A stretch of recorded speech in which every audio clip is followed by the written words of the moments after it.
Hi there, it's Christy with the Chirp YouTube channel. I'm here today to talk to you about toilet training, also known as potty training, especially for children who have sensory processing difficulties. Now, potty training seems like it should be a really easy thing to learn, right? You just pee or poop in the toilet. And by the way, I decided to wear a fancy headband today to kind of offset the topic about bodily functions that we will be discussing today. So I hope you appreciate that. That's just a little added bonus for your benefit. So it seems like it should be really easy, but we add additional complexity when we add the sensory processing challenges into the mix. And this video is going to explain how sensory needs can make toilet training more difficult and how you can work with these challenges to be successful and to help your child become independent, we hope, sooner rather than later, with toileting skills. So as I have discussed in many previous videos, click over here for a couple of them. There are a variety of different sensory systems in our overarching sensory processing system in our body. And there are currently recognized 8 of these sensory systems. The first one is tactile, that's touch, what we experience through our skin. Vestibular, which is balance. The third one is proprioception, which is where a body is in space. So if I have good proprioceptive skills, I can tell where I am in space based on how my head is positioned, based on all of these things in my body that help me determine that. Number 4 is olfactory, that's what we smell. Number 5 is visual, what we see. Number 6 is auditory, what we hear. Number 7 is gustatory, what we taste. And number 8 is interoceptive, which is internal body awareness. And I'll talk a little bit more about that in a minute. Some or all of these 8 things can be affected by sensory difficulties that are often part of other diagnoses, such as an autism spectrum disorder, such as attention deficit hyperactivity disorder, or just attention deficit disorder. Often ADHD or ADD come along with sensory difficulties. Also, your child might have gotten a diagnosis of sensory processing disorder, and usually that's what they diagnose if they can't find or address another larger diagnosis that would contain sensory difficulties within that package. And sometimes people have difficulties with processing sensory information that they will never get a diagnosis for, and both I and my brother are 2 of those kind of people. We have exhibited strange sensory preferences and strengths and weaknesses throughout our lives. And neither one, actually my brother went on to be diagnosed with ADHD. I have not been diagnosed with any of those disorders, but I see some of these challenges in my own life. And as you can see, I ended up being pretty okay. Most of the time, professionals in this field will divide sensory difficulties into 2 different categories. The first one is hypersensitive, hyper meaning oversensitive, and these are kids that we call sensory avoiding. They want to avoid certain textures, certain smells, certain sounds, certain kinds of touch. They want to avoid things because those things are too overwhelming and too unpleasant for them. The other category is hyposensitive, which is undersensitive, and these kids we call sensory seekers. So they're looking for more sensory input. For example, this child might crash into walls, crash into people. This child might push really hard on his head. He might grind his teeth. He might squeeze his fist. He might squeeze himself. He might request great big deep squeezes from you. He might crawl under the couch cushions or ask you to sit on him. He might love to carry really heavy things or pull if somebody else is pulling on the other end.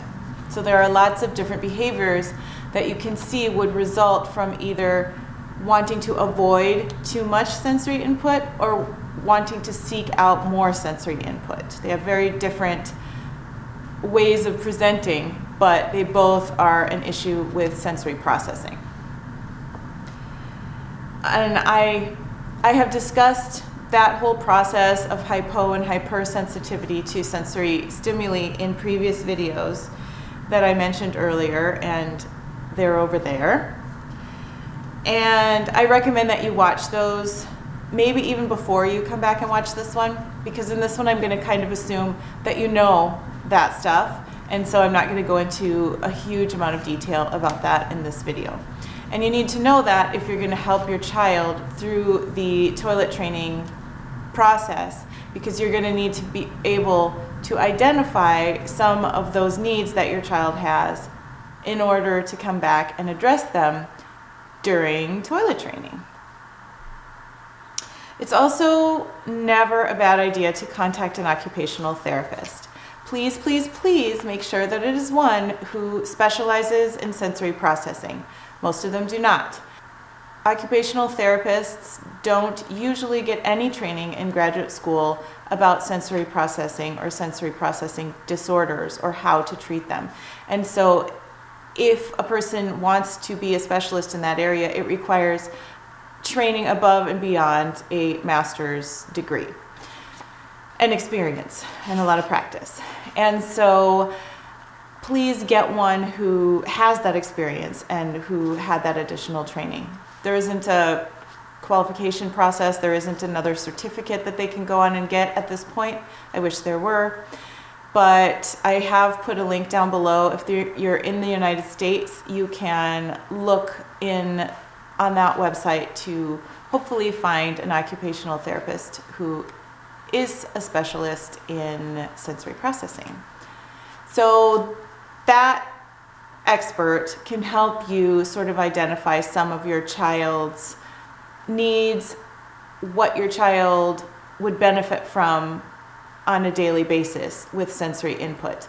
And I'm going to put another video right here about sensory diets, and that is one of the ways that you can help your child's sensory system overall to sort of shift down a little bit. If you're feeding your child sensory experiences in chunks throughout the day, he's much less likely to have trouble in the in-between times because he's been eating enough good meals of sensory input.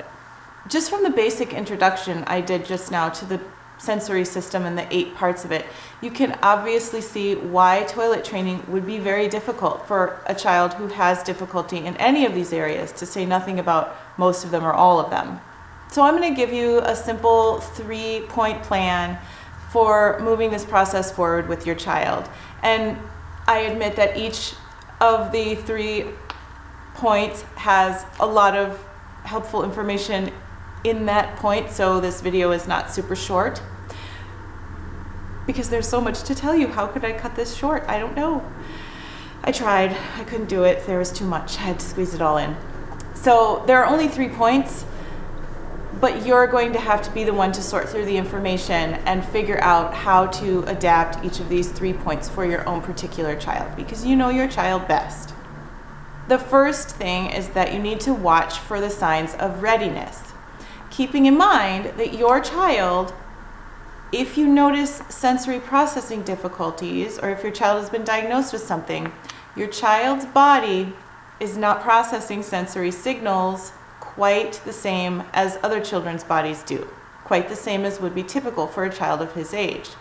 And so we cannot assume that just because the child is 2 or just because the child is 5, that he should be ready to be fully potty trained. Sometimes it doesn't work like that. Sometimes it takes longer than that for the child's body and brain and sensory system to all get integrated and to start working together well enough that he can, for example, even tell that he needs to use the bathroom. So we need to be patient, and we need to not push this just because we're embarrassed, just because we don't want to pay for diapers, just because he needs to start preschool and he's not potty trained yet. There are lots of different reasons why diapers are kind of gross. We don't want to do them longer than we have to. But if our child is not ready, the process isn't going to be successful, and it's going to be frustrating to everyone. And it may even hinder your progress rather than help it, because your child may be put off if we start this process before he is ready. Some of the signs of being ready to start working on toilet training are your child tells you when he needs a diaper change. That is a pretty good one, because he knows, number one, he knows that he has gone. It's even better if he's able to tell you beforehand, but most of our kids can't. They start to hide when they're pooping or peeing. So maybe they go behind the couch, or they go in their room and kind of stand over in the corner and do their business.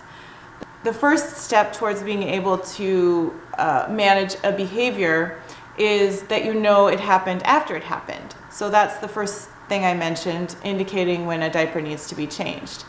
The second stage is knowing that it's happening while it's happening. And that is this stage. The child knows that he's going, and so he goes away into the corner and does his business.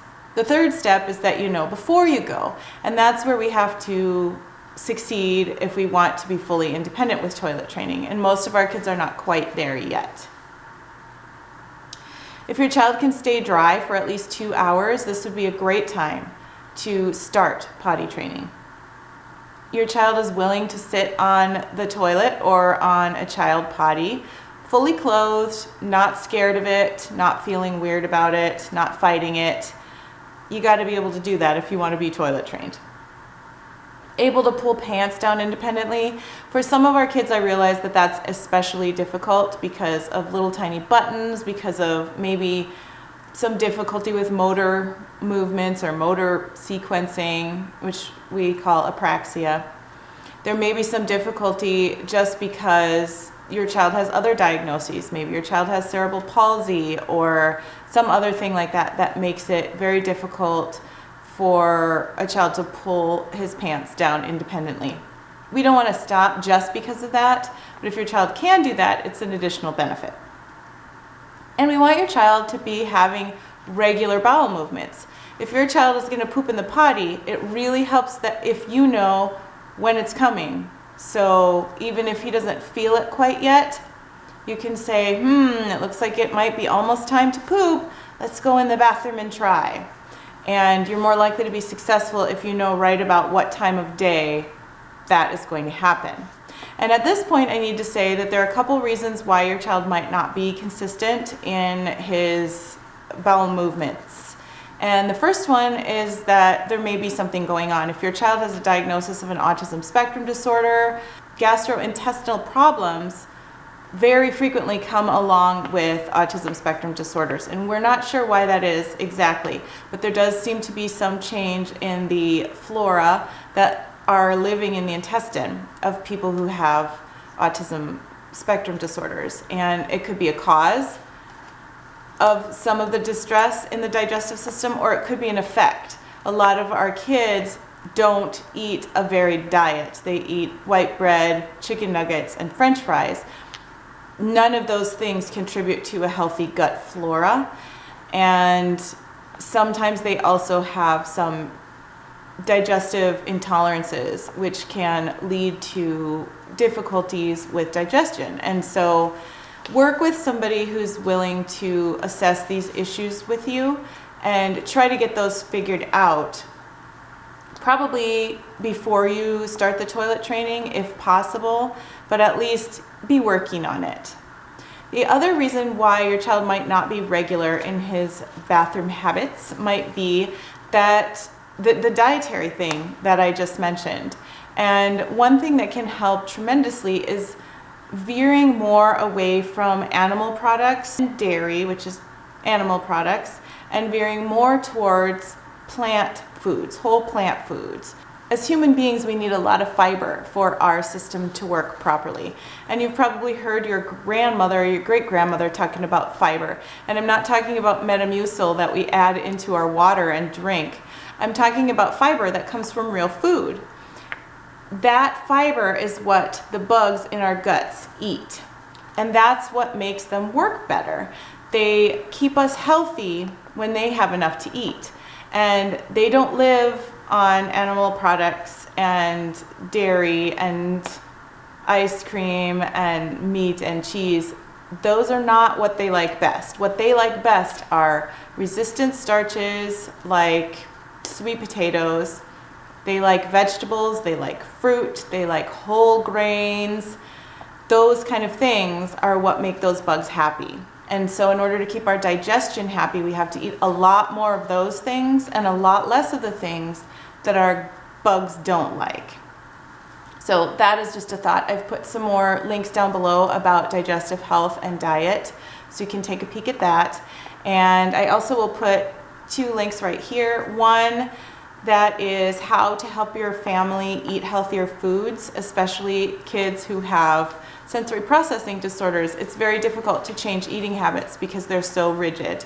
But that video will give you some ideas about how to do that. And then this one is about the choice-based meal planning system that I came up with that is very helpful for families who have lots of different people in their family with lots of different preferences, and you still want to make healthy food for them. So give those videos a watch. If you notice some of the signs of toilet training readiness that I mentioned, the time might be right to start the long process of slowly introducing your child to the equipment and the routine that he's going to be using during toilet times. Here are some of the things that you might consider doing during this time. You might print out a visual schedule of what needs to happen during toilet time. And I have one for you right here. I will put the link to this down below. It was a free printable. And you can, even with this one, you can even cut it in strips, and you can have the child put a stamp or a sticker or something like that on everything that he does, and just have a sheet of these in the bathroom. And when you get all of these filled up, then maybe that's when the reward happens. Or maybe you just get them all filled up, and when you add up 5 of them with all the stickers on, then you get your reward. Stuff like that. But this is very helpful. And I do need to say one thing. I wish that this were different slightly, because I wish that before flush it said close lid.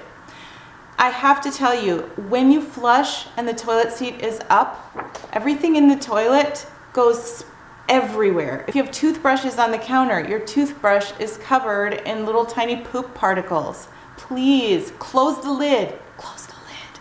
It's disgusting. So that is one thing that I wish here, but at least the toilet is shown with the lid closed before the child is flushing. Now I know that most of your kids are probably going to want to watch the water going down. I get that, but tell them that you don't want poop shooting out of the toilet onto your toothbrush or onto the counter. It's gross. We say bye to the poop, we close the lid, we flush, and the poop goes away, and it's magic. It's fabulous. So please close the lid. That's what I'm saying. It's like the main point of this video. Close the lid! Shop with your child for equipment that you would like to use during potty time. So you might use essential oils, for example, to mix with water and spritz on top of the toilet water, and then whatever goes into the water, the oil sort of is like a barrier and prevents the smells from coming out. It's very cool. So you might go to the store and test different essential oils with your child and say, okay, what do you think about this one? And your child smells it and says yes or no. I have some kids who love the smell of cinnamon and cloves. I have another kid who hates cinnamon and cloves or anything that smells like cookies. He likes the fresh smells like mango and peppermint and things like that.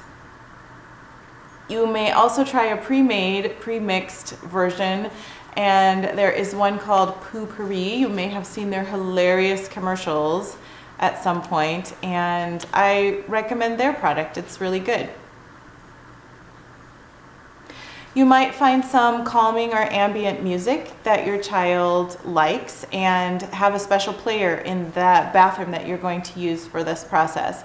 That whenever it's time for potty time, we turn the music on, we spray our yummy smell into the toilet, and then we sit there and we squeeze our little stress ball, or we think about happy things. And so you create your own routine based on your child's needs. Most of the time I recommend that any music that you use is calming, because a lot of kids are on sensory overdrive when they're doing toilet training. But if you have one of those children who is very droopy, who may even slide off the toilet seat or just kind of droop, fall in, you need something that's a little more alerting. And so you may choose marching band music, you may choose polka music, something like that that's going to keep your child a little more alert. You want it to fit the alertness level that you want from your child so that he can be successful. Also, try to stay away from using any sort of screen time during the toileting time, but also as a reward.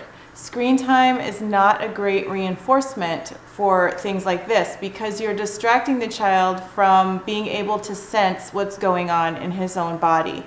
This is a time when we do need him to focus, because we want him to learn how to sense that something is coming, that something's coming out, and that he is finished. And you want him to notice the different feelings in his body, in his belly, that tell him that he needs to go, he is going, or he has gone and he feels better.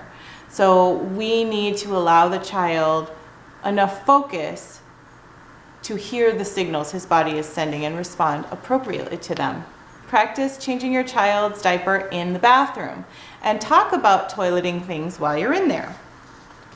When he poops in his diaper, clean him up, take the diaper off, but have him help you dump the poop in the toilet, say bye to it, close the lid, and flush. Even though he pooped in his diaper, we're still being able to teach the toileting process using that, rather than using the traditional way of getting the poop into the toilet. Use a same-sex adult model, a parent, to use the toilet with the child in the room and follow the schedule and do what you want the child to do. So be a model for the child of what he should do and make it seem really awesome and cool. Make comments about peeing and pooping when you notice the child is in the middle of it. So if your child is making a funny face, you might say, "Oh, are you going to poop right now? Can you feel how that feels? And when you're done, I bet you'll feel a little bit better." Sometimes when you have to poop, it feels a little full in your tummy, or sometimes you feel like you want to go away and hide. Those are signs your body is giving you that it's time to poop. And so at this point, we're not yet saying, let's go do it on the toilet. We're just talking about it. We're presenting the idea that the child can tune into his body and respond to those signals. And just drawing his attention to those signals means he's going to notice them more, and they will probably become stronger. Because sometimes with our kids who have sensory processing disorders, the signals their body is sending are garbled, or they're very, very quiet. And so the more times we draw attention to how it should feel, the more times we draw the child's attention to the feelings his own body is giving him, the more likely it is that he'll be able to connect the feeling he's having with the action that he should take. And that's our goal. Okay, we're on to our second step. During the time you're prepping your child, assess your child to discover which part of the actual toileting process is likely to be the most difficult for him. Do you know that your child hates breezes blowing on him? Then it might be that an open toilet seat, once he moves to an adult potty, is going to be too breezy for his little bum. So you might think in advance, okay, I'm going to fix that by finding a toilet seat with a smaller hole, or draping a towel around the back so that breezes won't go in and be uncomfortable for him. Have you noticed that your child is oversensitive to smells or sounds? This is where we want to try the essential oils or the potpourri, and make that part of the routine. So you'd even want to maybe make your own version of this, or right here put a picture of a squirt bottle, and that is your first step. You go in, you open the lid, you squirt, and then you sit down. And that can be part of your routine if you think this is an issue for your child. Have you seen your child having difficulty knowing where his body is in space or using his muscles effectively?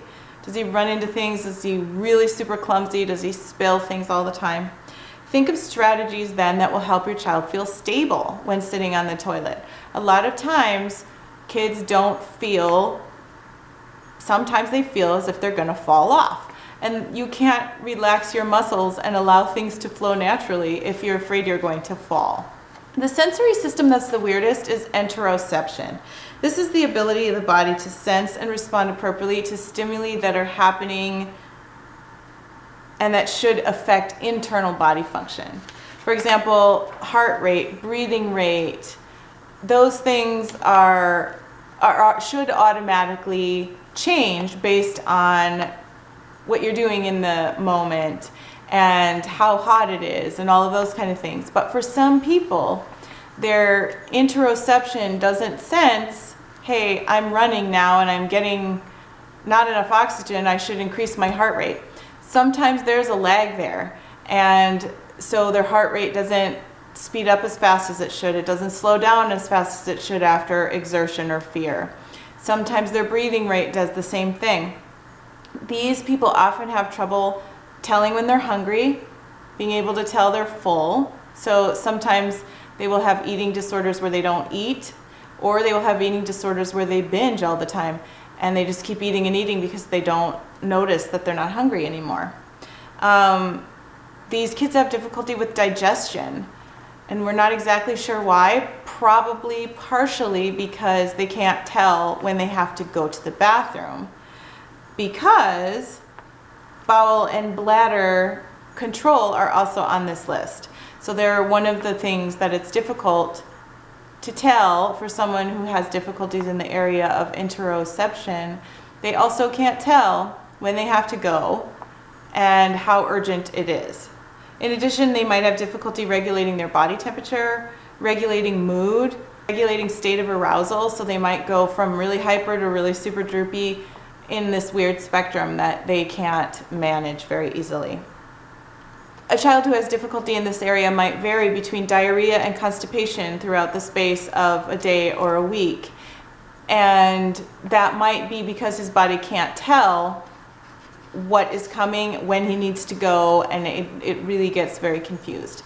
Of course, don't assume that this is the case. So if your child is having bouts of diarrhea, bouts of constipation that are concerning, you need to see a doctor to make sure that there isn't an underlying illness going on, because there are a lot of things that could be affecting bowel habits.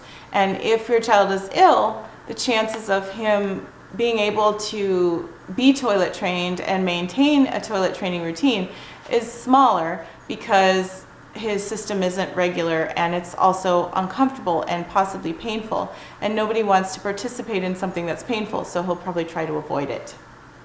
A child with difficulty in the area of interoception may need additional support and encouragement and time to be able to be successful with toileting.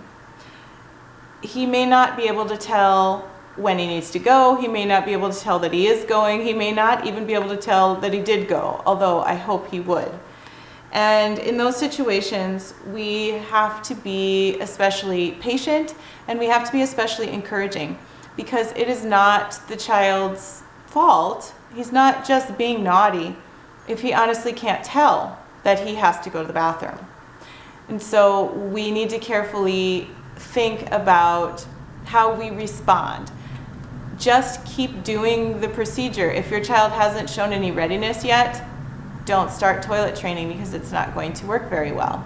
If your child has shown readiness but can't manage to succeed quite yet in the way you would like, keep doing it. Keep using the routine, because every time you practice, your child is getting more independent with that.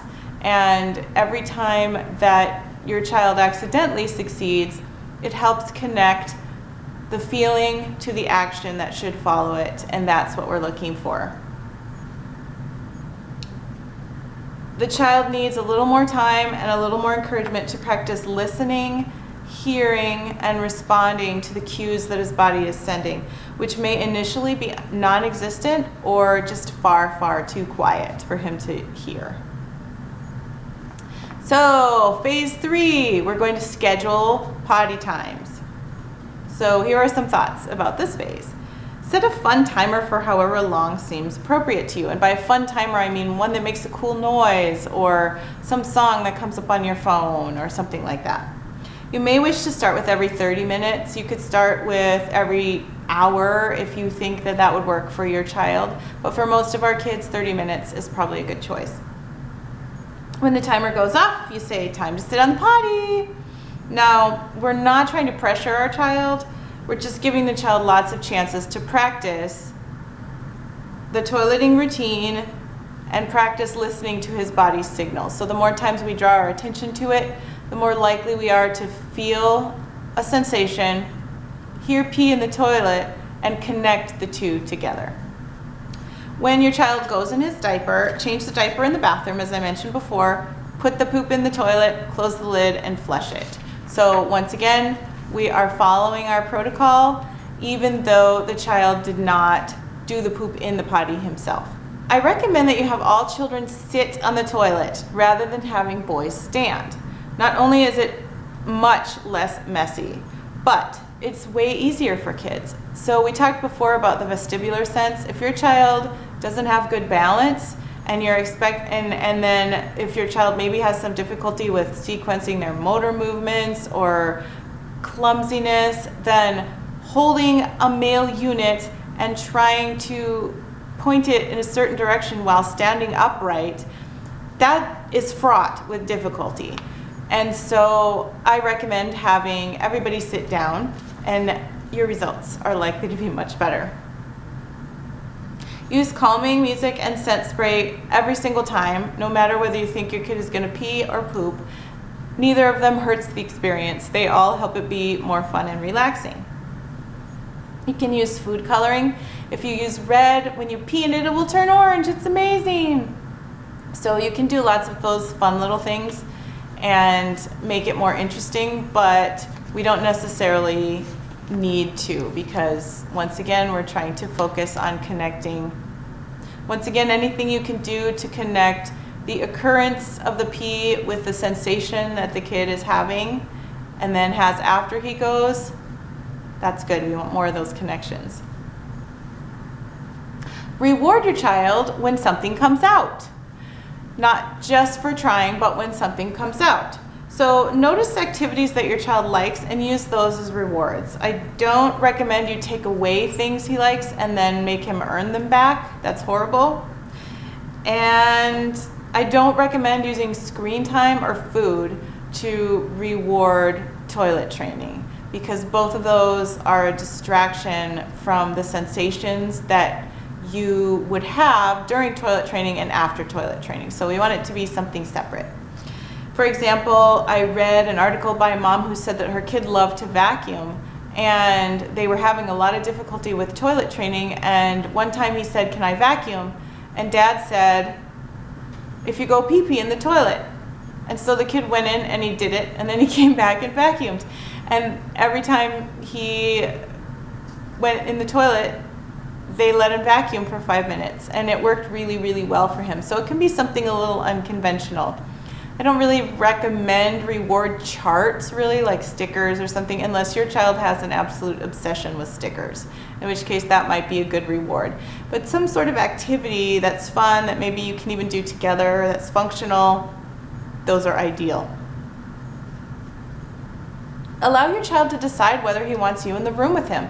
Some children are very private about their toileting habits, even very early on. So it may be a hindrance to him to have you there. But of course, you want to stand close by and monitor the situation, maybe with the door halfway closed or something like that.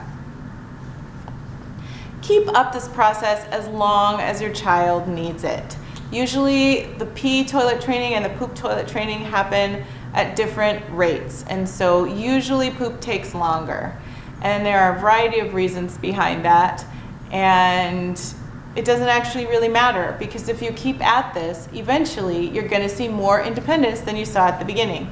And of course, most people do get successfully toilet trained. It's only a very rare handful who don't.